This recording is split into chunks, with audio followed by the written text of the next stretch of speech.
please Purushottama aqui.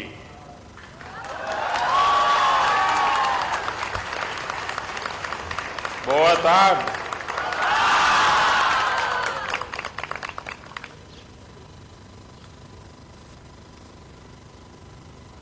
કેમ છો બધા?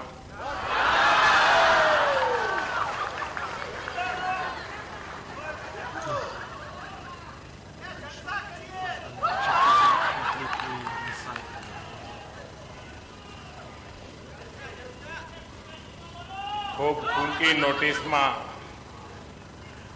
मुझे यहाँ आने का अवसर मिला और जिस प्रकार से प्रधानमंत्री जी ने, पोर्टुगीज की सरकार ने, यहाँ के लोगों ने हमारा स्वागत सम्मान किया, उसके लिए मैं उनका बहुत आभारी हूँ। और ये स्वागत सम्मान एक व्यक्ति का नहीं, 125 करोड़ हिंदुस्तानियों का स्वागत है।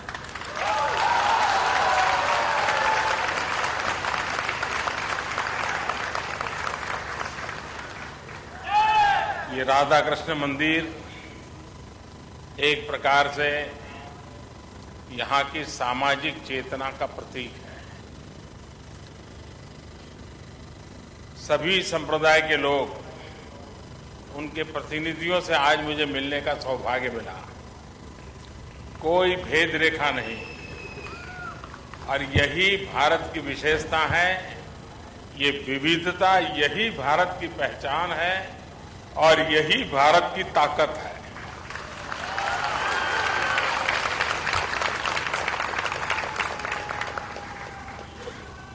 पिछले दिनों पोर्चुगल में फॉरेस्ट फायर के कारण एक बहुत बड़ा हादसा हो गया। कई निर्दोष लोग उस आग में शिकार हो गए। जिन जिन लोगों की मृत्यु हुई, इन सबके प्रति मैं आदरपूर्वक श्रद्धांजलि व्यक्त करता हूं और उनके परिवारजनों को परमात्मा शक्ति दे, ये प्रार्थना करता हूं। पोर्चुगल का भारत के सांस्कृतिक विरासत के रूप में एक संबंध रहा है, बड़ी निकटता रही है। लेकिन गुजरात के साथ उनका एक विशेष नाता रहा है। हम सब सुनते आए हैं कि वास्को डी गामा जब भारत पहुंचे तो कहते हैं कि एक गुजराती कांजी मालम, उन्होंने वास्को डी गामा को मार्गदर्शन किया और उनकी मदद से वो वास्को डी गामा भारत पहुंचे थे।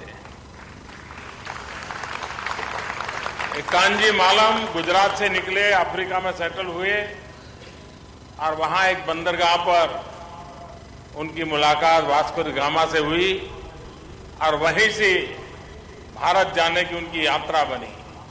तो इस प्रकार से कांजी मालम के माध्यम से पूरे यूरोप का भारत के साथ व्यापारिक संबंधों का प्रारंभ हुआ और पोर्चुगल का उसके बड़ा महत्व रहा। तो ये नाता जिनके साथ हमारा रहा है, पुराना नाता रहा है,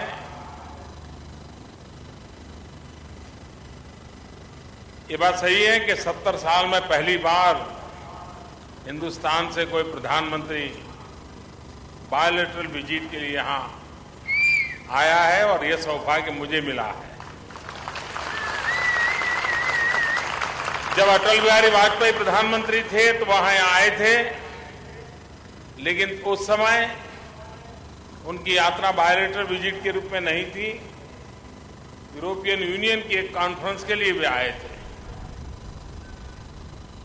मुझे ये सौभाग्य मिला आज आने का और कई विषयों पर, जैसे प्रधानमंत्री जी ने बताया, कई विषयों पर चर्चा हुई, कई महत्वपूर्ण निर्णय किए और भारत और पोर्चुगल कंधे से कंधा मिला करके हम दोनों के पास जो अनुभव है, दोनों के पास जो शक्ति है, दोनों की जो आवश्यकता है, उसको लेकर के आगे बढ़ने की दिशा में कई महत्वपूर्ण निर्णय किए हैं।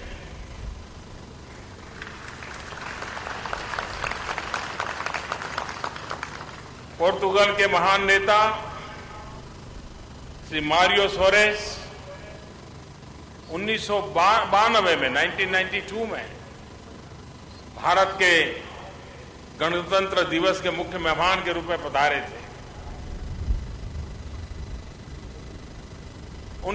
उन्हीं के कालखंड में भारत के और पोर्चुगल के संबंधों को एक नई ऊर्जा, नई चेतना मिली थी। और जब प्रधानमंत्री जी भारत थे, उसी समय उनका यहां स्वर्गवास हुआ, तो भारत के लोगों ने प्रवासी भारतीय दिवस में सामूहिक रूप से उनको श्रद्धांजलि दी थी। तो ये आदर भाव पोर्चुगल के साथ भारत का बना हुआ है। पिछले दिनों मुझे यहां के पूर्व प्रधानमंत्री और अब यूनाइटेड नेशंस के सेक्रेटरी जनरल श्रीमान अंतोनियो गुतेरेस से रशिया में मिलने का सौभाग्य मिला और मैं इतना प्रसन्न था कि उनके साथ बातों में उन्होंने योगा पर इतनी डिटेल चर्चा की मेरे साथ। उन्होंने कहा मेरे परिवार के सब व्यक्ति योगा से जुड़े हुए हैं। योगा के प्रति उनका आदर भाव, और आज भी मैंने देखा यहां के नागरिकों ने योगा का बहुत अच्छा उत्तम प्रदर्शन किया। ओमकार मंत्र का जाप किया, ओम नमः शिवाय का जाप किया और योग को मैंने आज प्रधानमंत्री जी मेरे से चर्चा कर रहे थे, होलिस्टिक हेल्थ केयर की, प्रिवेंटिव हेल्थ केयर की, लो कॉस्ट हेल्थ केयर की, और उन सब के अंदर वो बड़े आत्मविश्वास के साथ कह रहे थे कि हम पोर्चुगल में योग के माध्यम से वेलनेस की मूवमेंट और स्कूलों में भी योग के माध्यम से बच्चों को प्रशिक्षित करने की दिशा में आगे बढ़ रहे हैं। मैं प्रधानमंत्री जी को हृदय से अभिनंदन करता हूं कि पोर्चुगल ने योग के आंदोलन को आगे बढ़ाने में पूरे यूरोप में पोर्चुगल लीड रह रहा है। और पिछले दिनों 21 जून को भी जब अंतर्राष्ट्रीय योगा दिवस हुआ, पूरा विश्व योग मना रहा था, उस समय पोर्चुगल ने भी बहुत बड़ी मात्रा में उत्साह और उमंग के साथ उसमें शरीक हुए। मैं पोर्चुगल के योग प्रेमी भाइयों बहनों का भी हृदय से अभिनंदन करता हूं और मानव कल्याण के लिए, जीरो कॉस्ट हेल्थ केयर के लिए योग की जो मूवमेंट चली है, उसको जब प्रधानमंत्री जी स्वयं आशीर्वाद दे रहे हैं, मुझे विश्वास है कि पोर्चुगल की भावी पीढ़ी के जीवन के लिए ये उनकी बहुत बड़ी सौगात होने वाली है और आने वाली सदियों तक लोग उनको याद करने वाले हैं। पोर्चुगल ने स्टार्टअप की दुनिया में अपना नाम कमाया। यहां के यूथ ने, उनके टैलेंट ने और सरकार की प्रोएक्टिव नीतियों के कारण स्टार्टअप मूवमेंट को एक बहुत बड़ा बल मिला है। और पोर्चुगल एक प्रकार से स्टार्टअप का एक बहुत बड़ा क्रिएटिव हब बन सकता है। आज भारत ने और पोर्चुगल ने एक पोर्टल लॉन्च किया है जिसमें स्टार्टअप के क्षेत्र में, इनोवेशन के क्षेत्र में काम करने वाले नौजवान मिलकर के अपने एक्सपीरियंस शेयर करते हुए, अपने अचीवमेंट शेयर करते हुए एक ग्लोबल प्लेटफॉर्म का निर्माण करने की दिशा में आगे बढ़े। पिछले दिनों जब स्टार्टअप इवेंट यहां हुआ था, भारत से 700 से ज्यादा स्टार्टअप को लेकर के काम करने वाले, इनोवेशन में जुड़े हुए सारे नौजवान यहां आए थे और एक बड़ा प्रेरक कार्यक्रम, एक बड़ा प्रेरणा का काम यहां पर हुआ था। पोर्चुगल स्पोर्ट्स की दुनिया में भी भारत के साथ जुड़ा हुआ है और जब स्पोर्ट्स की चर्चा आती है तो क्रिस्टियानो रोनाल्डो, उसको कौन याद नहीं करेगा। ऐसे ऐसे क्षमतावान लोग फुटबॉल की दुनिया के लिए प्रेरक हैं। भारत में भी रोनाल्डो का नाम सुनते ही फुटबॉल के खिलाड़ियों में एक नई ऊर्जा और चेतना आ जाती है। तो ये एक प्रकार से अनेक क्षेत्र है कि जिसमें हम बहुत कुछ मिलकर के काम कर सकते हैं। हमारे डेमोक्रेटिक वैल्यूज हैं। हम विश्व के सभी समुदायों को अपने साथ लेकर के चलने वाले स्वभाव के देश हैं। हम मिलकर के न सिर्फ भारत और पोर्चुगल का ही भला करें, लेकिन हम मिलकर के दुनिया की भलाई के अंदर भी अपना बहुत बड़ा योगदान दे सकते हैं। और आज वो अवसर मैं देख रहा हूं, यहां की ताकत को मैं अनुभव कर रहा हूं। भाइयों बहनों, भारत बहुत तेज गति से आगे बढ़ रहा है, विकास की नई ऊंचाइयों को पार कर रहा है। भारत भाग्यशाली है, वो आज युवा देश है। 65% जनसंख्या 35 से कम आयु की है। जिस देश के पास ऐसी जवानी हो, वो देश के सपने भी जवान होते हैं और उन जवान सपनों का सामर्थ्य भी कुछ और होता है। और उसको लेकर के भारत नई सीमाओं को पार करने की दिशा में आगे बढ़ रहा है। हर क्षेत्र में भारत आज विकास की बुलंदियों की ओर छू रहा है। पिछले 3 वर्ष से मुझे देश में प्रधान सेवक के रूप में सेवा करने का अवसर मिला है। और आप अनुभव करते होंगे, आपके पास खबरें पहुंचती होगी। और आजकल तो सोशल मीडिया के कारण बहुत सी बातें बड़ी आसानी से मिल जाती हैं। आप में से बहुत लोग होंगे जो शायद नरेंद्र मोदी ऐप को भी अपने मोबाइल में डाउनलोड किया होगा। नहीं किया हो तो जरूर कर लीजिए।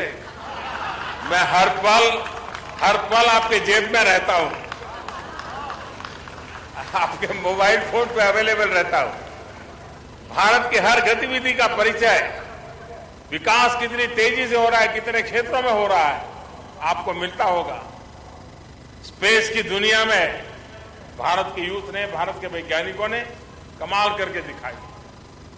कल ही 30 नैनो सैटेलाइट्स लॉन्च करने का काम भारत के स्पेस साइंटिस्टों ने किया। कुछ दिन पहले हमारे स्पेस साइंटिस्टों ने वर्ल्ड रिकॉर्ड बनाया। एक साथ 104 सैटेलाइट को लॉन्च करके दुनिया को अचरज हो गया था कि ये शक्ति भारत के पास है।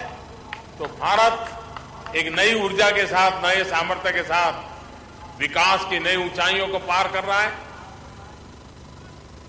आर्थिक क्षेत्र में भी अनेक वित्त नए बदलाव आ रहे हैं, नियमों में बदलाव आ रहे हैं। फॉरेन डायरेक्ट इन्वेस्टमेंट के लिए कई द्वार खोल दिए गए हैं। भारत में 21वीं सदी के अनुकूल इंफ्रास्ट्रक्चर बने। हमारे रेल, रोड 21वीं सदी के अनुकूल ग्लोबल बेंचमार्क वाले कैसे बने, उस दिशा में इन दिनों भारत लगातार कोशिश कर रहा है, तेज गति से आगे बढ़ रहा है। टूरिज्म की दृष्टि से भी पहले की तुलना में बहुत बड़ी मात्रा में विश्व का ध्यान आकर्षित किया है भारत ने। भारत को जानना, पहचानना, भारत से कुछ पाना, ये विश्व में एक आकर्षण का केंद्र बना हुआ है। पिछले 1 साल में ही बहुत बड़ी मात्रा में विदेशी टूरिस्टों की संख्या भारत में बढ़ रही है। हर क्षेत्र में भारत विकास की नई ऊंचाइयों को पार कर रहा है। और मुझे विश्वास है कि विश्व में फैले हुए मेरे भारतीय समुदाय के भाई बहन, और हमें खुशी है कि भारतीय जहां गए हैं वहां अपनी परंपराओं को बरकरार रखा, अपनी सांस्कृतिक विरासत को बनाए रखा।